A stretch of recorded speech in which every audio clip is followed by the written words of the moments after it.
इसे अमेरिका का genius visa कहा जाता है। ये उन प्रतिभाशाली दिमागों, उद्योग के दिग्गजों, कला और विज्ञान के पुरोधाओं के लिए आरक्षित है।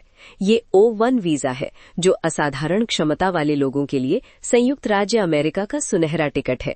लेकिन क्या होगा अगर मैं आपको बताऊं कि एक नया, पूरी तरह से अप्रत्याशित प्रकार का जीनियस अब अपना स्थान दावा कर रहा है?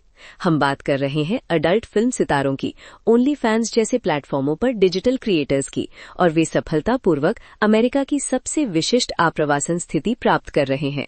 हैरान है? आपको होना चाहिए। ये सिर्फ एक कमी नहीं है, ये आप्रवासन में एक जबरदस्त बदलाव है जो प्रतिभा, योग्यता और असाधारण की परिभाषा के बारे में हमारी सभी विचारों को चुनौती दे रहा है।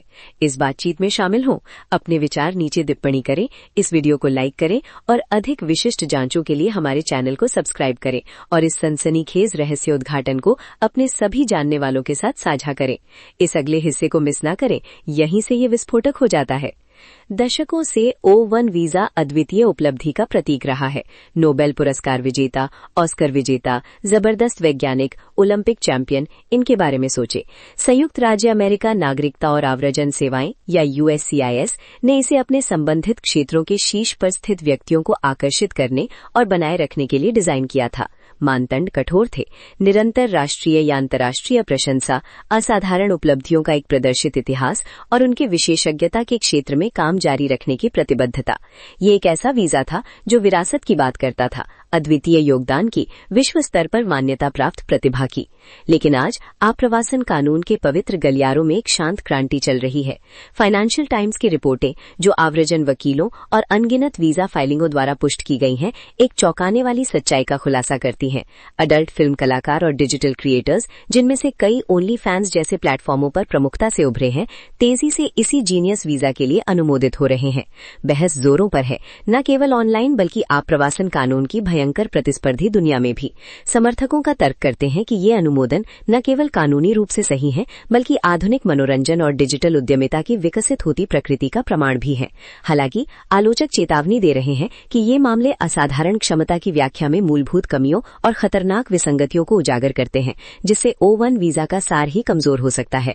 तो ये कैसे संभव है?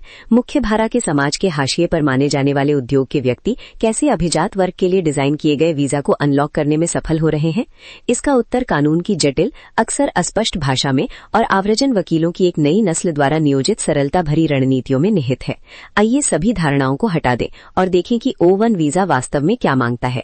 मानदंड USCIS द्वारा निर्धारित किए जाते हैं, जिसमें आवेदकों को निरंतर राष्ट्रीय या अंतर्राष्ट्रीय प्रशंसा के माध्यम से असाधारण क्षमता प्रदर्शित करने की आवश्यकता होती है। लेकिन यहाँ महत्वपूर्ण सूक्ष्मता है। कलाकारों और मनोरंजकों के लिए इसका मतलब शैक्षणिक प्रतिभा नहीं है, इसका मतलब है उनके क्षेत्र में शीर्ष पर होना। USCIS एक चेकलिस्ट प्रदान करता है। आवेदकों को एक सूची से कम 3 विशिष्ट मानदंडों को पूरा करना होगा या तुलनीय सबूत प्रदान करने होंगे। ये मानदंड व्यापक है: प्रमुख पुरस्कार, उच्च आय, महत्वपूर्ण पहचान, प्रतिष्ठित प्रदर्शनों में अग्रणी भूमिकाएं, व्यापक प्रेस कवरेज और पावरफुल एक्सपर्ट पत्र। लेकिन यहाँ सबसे महत्वपूर्ण बात है वह विवरण जिसने इस पैंडोरा बॉक्स को खोल दिया है। कानून स्पष्ट रूप से ये निर्धारित नहीं करता कि कौन से कलात्मक क्षेत्र स्वीकार्य हैं। कानून शायद जानबूझकर विशिष्ट शैलियों या सामग्री पर मौन है और महत्वपूर्ण रूप से अडल्ट मनोरंजन को स्पष्ट रूप से बाहर नहीं किया गया है। ये एकल, दिखने में हानिकारक चूक एक बढ़ती हुई कानूनी रणनीति की आधारशिला बन गई है।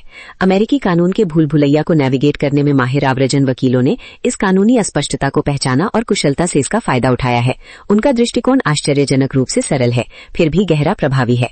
वे अपने ग्राहकों को अडल्ट फिल्म सितारों के रूप में नहीं, बल्कि डिजिटल मीडिया पेशेवरों, कलाकारों, उद्यमियों और प्रभावशाली व्यक्तियों के रूप में प्रस्तुत करते हैं। सामग्री की स्पष्ट प्रकृति हालांकि स्वीकार की जाती है, रणनीतिक रूप से कम महत्वपूर्ण मानी जाती है, कभी भी आवेदन का प्राथमिक ध्यान नहीं होती। इसके बजाय मामला सावधानीपूर्वक मापे जाने वाले अकाट्य सफलता के इर्द गिर्द बनाया जाता है। कल्पना कीजिए, एक डिजिटल क्रिएटर, शायद ओनली फैंस पर अपने काम के लिए जाना जाता है, O1 वीजा के लिए आवेदन करता है। उसका वकील अपनी सामग्री की वयस्क प्रकृति पर ध्यान केंद्रित नहीं करता। इसके बजाय वे कई प्लेटफॉर्मों, इंस्टाग्राम, ट्विटर, टिकटॉक, यूट्यूब पर लाखों में सत्यापित सोशल मीडिया फॉलोअर्स का सावधानी पूर्वक दस्तावेजीकरण करते हैं। वे प्लेटफॉर्मों पर सदस्यता राजस्व का अकाट्य प्रमाण प्रस्तुत करते हैं, जो अक्सर मुख्य धारा के कलाकारों के लिए उद्योग के औसत से कहीं अधिक आय प्रदर्शित करता है। वे अपने क्षेत्र के भीतर शीर्ष रैंकिंग प्रदर्शनों में उपस्थिति को उजागर करते हैं, एक अग्रणी भूमिका साबित करते हैं। वे उद्योग पुरस्कारों का प्रदर्शन करते हैं और हाँ, अडल्ट मनोरंजन उद्योग के अपने प्रतिष्ठित पुरस्कार समारोह होते हैं, जो अक्सर महत्वपूर्ण मीडिया का ध्यान आकर्षित करते हैं। वे व्यापक मीडिया साक्षात्कारों का संकलन करते हैं, न केवल अडल्ट उद्योग प्रकाशनों से बल्कि तेजी से मुख्य धारा के डिजिटल आउटलेट से भी, जो क्रिएटर अर्थव्यवस्था के अर्थशास्त्र और सांस्कृतिक प्रभाव में रुचि रखते हैं। अंत में वे संविदा और वित्तीय विवरण प्रस्तुत करते हैं, जो समग्र अधिक निरंतर कमाई की स्पष्ट तस्वीर पेश करते हैं। लेकिन उनके शस्त्रागार में सबसे शक्तिशाली हथियार क्या है? एक्सपर्ट पत्र। ये केवल अनौपचारिक प्रशंसा नहीं है, ये उत्पादकों, निर्देशकों, डिजिटल मीडिया अधिकारियों, प्रचारकों और यहां तक कि डिजिटल मीडिया रुझानों में विशेषज्ञता रखने वाले शिक्षकों से सावधानीपूर्वक तैयार किए गए समर्थन पत्र होते हैं। ये पत्र केवल व्यक्ति की प्रशंसा नहीं करते, वे विस्तृत विवरण के साथ तर्क देते हैं कि कलाकार एक प्रतिस्पर्धी विश्व बाजार में एक अग्रणी, यहां तक कि अग्रणी स्थिति रखता है। वे कलाकार की अद्वितीय दृष्टि, उनके उद्यमिता कौशल, बड़े पैमाने पर दर्शकों को विकसित और संलग्न करने की उनकी क्षमता, डिजिटल अर्थव्यवस्था पर उनके प्रभाव और सामग्री निर्माण और वितरण में उनके नवाचार पर जोर देते हैं। वकील चतुराई से बताते हैं कि आज अडल्ट मनोरंजन मुख्य धारा की प्रभावशाली संस्कृति, ब्रांडिंग और उद्यमिता से अविभाज्य रूप से जुड़ा हुआ है।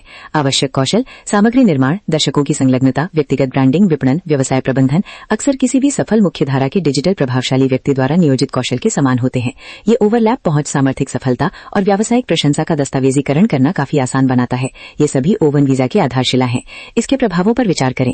ओवन वीजा की कल्पना अभूतपूर्व वैज्ञानिकों को अनुसंधान का नेतृत्व करने, विश्व प्रसिद्ध संगीतकों को सांस्कृतिक परिदृश्य को समृद्ध करने और दूरदर्शी उद्यमियों को नवाचार चलाने के लिए लाने के लिए की गई थी। अब ये उन व्यक्तियों के प्रवेश को सुविधाजनक बना रहा है जिनकी असाधारण क्षमताएं एक ऐसे क्षेत्र में है जिसे पारंपरिक रूप से एक अलग लेंस से देखा जाता है।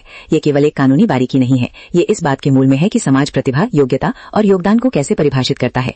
एक पारंपरिक कलाकार, शायद एक चित्रकार या एक शास्त्रीय संगीतकार, दशकों तक संघर्ष कर सकता है, पहचान के लिए जूझ सकता है, इससे पहले कि वह एक शीर्ष स्तर के एडल्ट सामग्री निर्माता के डिजिटल फुटप्रिंट या वित्तीय सफलता का एक छोटा सा हिस्सा भी अर्जित कर पाए। फिर भी दोनों अब सैद्धांतिक रूप से ओवन वीजा के लिए आवेदन करने के लिए एक ही मंच पर खड़े हैं। क्या ये उचित है? क्या वीजा का उद्देश्य वास्तव में यही था? बहस भयंकर है। समर्थकों का तर्क करते हैं कि कानून कानून है। यदि ये व्यक्ति लिखे हुए मानदंडों को पूरा करते हैं, चाहे उनका उद्योग कुछ भी हो, तो वे वीजा के हकदार हैं। वे खरोच से लाखों डॉलर का डिजिटल साम्राज्य बनाने के लिए आवश्यक अविश्वसनीय व्यावसायिक कौशल, प्रदर्शन, सिनेमेटोग्राफी और प्रदर्शन में अकाट्य कलात्मक कौशल और कई ऐसे क्रिएटर्स की व्यापक गोलियां पहुंच को उजागर करते हैं। वे तर्क करते हैं कि उन्हें मना करना, कानून द्वारा निर्धारित नैतिक निर्णय थोपना होगा और आधुनिक मनोरंजन परिदृश्य की वास्तविकताओं को अनदेखा करना होगा। वे दावा करते हैं कि वीजा असाधारण क्षमता के लिए है, न कि सामाजिक रूप से स्वीकार्य क्षमता के लिए। लेकिन आलोचक गंभीर चिंताएं उठाते हैं। उनका तर्क करते हैं कि यदि कानून का पत्र स्पष्ट रूप से अडल्ट मनोरंजन को बाहर नहीं कर सकता है, कानून की भावना, ओवन वीजा के पीछे का इरादा इसे कभी भी शामिल करने का नहीं था। उन्हें डर है कि ये प्रवृत्ति वीजा को तुच्छ करती है, इसकी प्रतिष्ठा को कमजोर करती है और प्रतिष्ठा को आगे के शोषण का लक्ष्य बना सकती है। वे पूछते हैं, आगे क्या? क्या हम लाखों फॉलोअर्स वाले एक सोशल मीडिया उत्तेजक को स्थायी निवास के बंधित एक अग्रणी कलाकार मानेंगे? हम सीमा कहां खींचते हैं? महत्वपूर्ण उद्देश्य समय है, जबकि अडल्ट उद्योग के अपने पुरस्कार हैं। उनका आलोचनिक महत्व और व्यापक पहचान उदाहरण के लिए पुलिसर या गोल्डन ग्लोब से काफी भिन्न है। एक आवेदन एजेंसी यूएससीआईएस ऐसे विशिष्ट और अक्सर विवादित क्षेत्र के भीतर प्रतिष्ठित प्रदर्शनों या राष्ट्रीय या अंतर्राष्ट्रीय प्रशंसा का वास्तव में कैसे आकलन करती है? क्या वे अटा सामग्री के कलात्मक मूल्य का वस्तुनिष्ठ आकलन करने के लिए सचेत हैं, या वे केवल मापनियों की मैट्रिक्स, फॉलोअर संख्या, राजस्व आंकड़ों का पालन कर रहे हैं, जो निसंदेह प्रभावशाली हैं, लेकिन कला में असाधारण क्षमता के पारंपरिक विचारों के अनुरूप नहीं हो सकते हैं?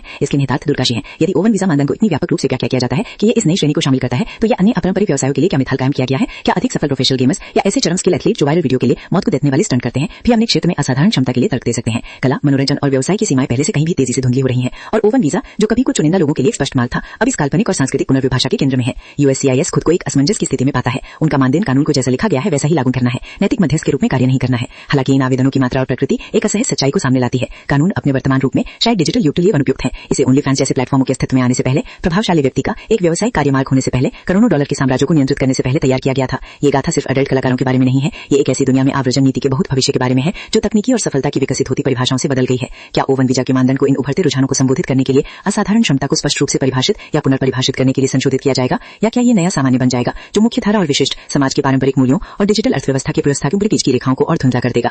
जीनियस वीजा कभी एक प्रकाश था जो केवल उन्हीं लोगों को आकर्षित करता था जिनके योगदान को सार्वभौमिक रूप से असाधारण के रूप में स्वीकार किया जाता था। अब ये एक दर्पण बन रहा है जो हमारी तेजी से बदलती दुनिया को दर्शाता है और हमें योग्यता, प्रतिभा और मानव प्रयासों के भविष्य के बारे में असहज सवालों का सामना करने के लिए मजबूर करता है। जैसे ही ये अडल्ट कलाकार अपने ओवन वीजा सुरक्षित करते हैं, वे केवल अमेरिका में प्रवेश नहीं प्राप्त कर रहे हैं, वे मौलिक रूप से 21वीं सदी में असाधारण कौन है की कथा को नया आकार दे रहे हैं। और हमें ये पसंद हो या ना हो, ये क्रांति अभी शुरू ही हुई है।